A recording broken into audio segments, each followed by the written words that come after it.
and that's when I realized that I needed to start writing how God showed me.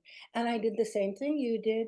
I just journaled everything out, and then I went to a writing class, and I had to tear everything apart because it wasn't about telling people, it was about showing people. So then I had to end up showing them my process, my vulnerability, how God dealt with me because I was quite a project for him to work on.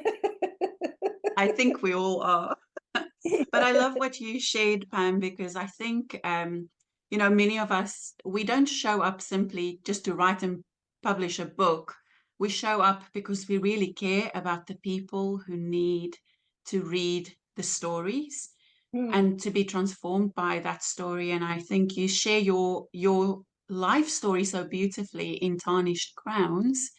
I know we're not talking about that book today, but I just want to get a little glimpse. If you had to summarize your journey as you share it in Tarnished Crowns, what would you say is the main takeaway from your memoir?